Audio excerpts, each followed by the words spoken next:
Thank you very much, Don. Although I would say that you forgot the most important part in the whole creation story, which is the dinosaurs. Okay, so next up is in the closets. Dallin?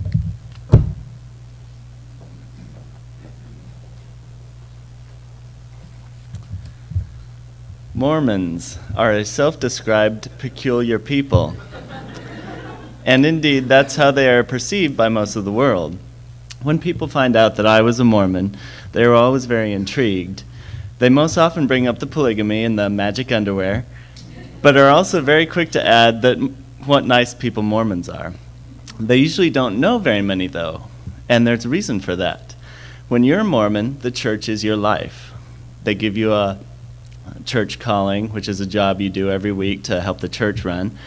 And there's something going on almost every single day of the week. There's, morning classes, evening activities, and of course Sunday church, where you spend 3 hours in church, then additional hours doing all your, callings to help the church actually run. And with all that church, there's not much room for you to do much else. And they're really... And why should you really? Because the church has convinced you that all you need in your life is there. There's no reason to look for fulfillment anywhere else because there isn't any. Happiness cannot be found except through the church, and they also have your life planned out from you from the day you're born. Your first stop on the church's life journey is baptism. That's when this is made at the ripe old age of 8 years old, because that's when the church decided that it's official. You are now capable of knowing right from wrong. Next step is lower priesthood for boys.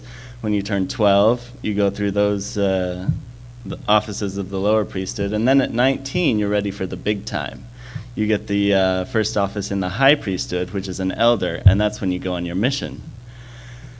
I didn't really want to go on a mission, but I had spent my whole life just going through the motions. I hated going to church, but I wasn't allowed any other, option. That was what we did.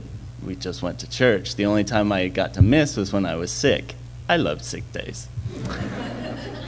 So I ended up getting sent to Brazil, which was quite a culture shock for a sheltered Mormon kid from the U.S.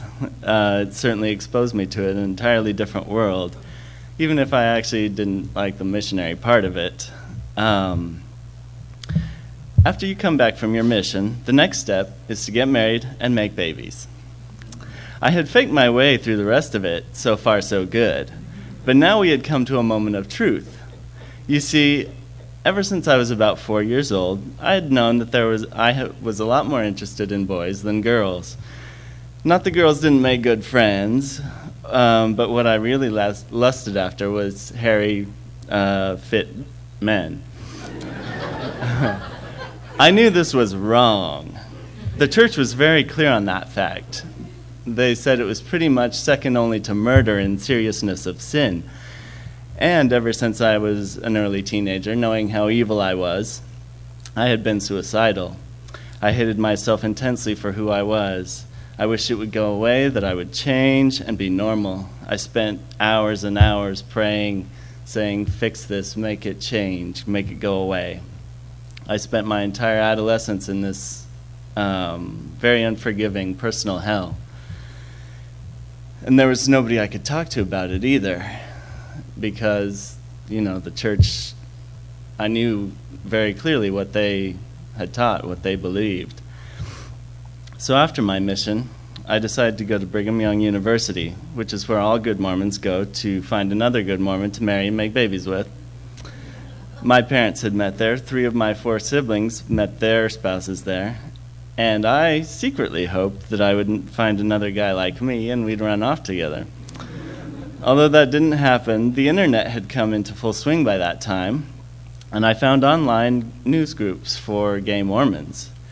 The messages I saw there began to change my thoughts and perceptions and offered a huge relief that there were others out there like me and that I was not alone. There were people I could talk to. The guys on those lists were in various states of deconversion from the church. Some still believed, Others were full-on atheists and unapologetic about it. And some of the things they would write in were, seemed shocking to me because I had grown up with this indoctrination. But I saw the logic and, real quest for truth behind it. And it resonated with me. After 3 years of BS at BYU, I got tired of it and I came back to Texas. It was then that I met a really nice girl who liked me and would have married me if I had asked her. But I knew it wasn't right. It wasn't fair to her and it wasn't fair to me. I knew it wasn't what I really wanted, and I knew if I did, I would spend the rest of my life in misery, as I had been up until then. It was also about that time that I met my first boyfriend. I was still going to church, but I was sitting there one day and realized that I had absolutely no reason to stay. They were not offering anything that I wanted or needed in my life. I walked out that day and never looked back.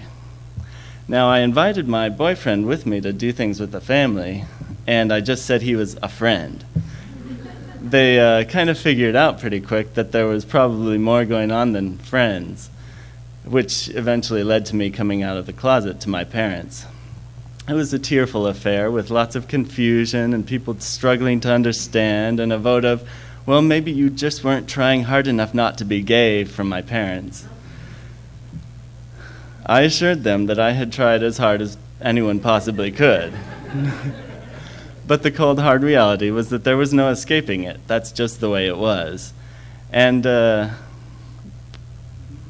after that, pretty much nothing else I told them could have made things any worse. So years later, when I realized that I was an atheist and started identifying as such, it really didn't make any more of a difference. Today when I meet people, I'm much more likely to tell them I'm an atheist before I tell them that I'm gay. Not sure why, but it seems like the gay thing is a lot bigger bomb to drop. When I first started going to atheist meetups a few years ago, I heard people talk about the atheist closet, and I was rather perplexed that such a thing existed. For those who don't know me, I live my life out loud. My personal mantra is, this is who I am, and if you don't like it, that's your problem, not mine. I wasted too much of my life living in a closet, and I refuse to do it any longer.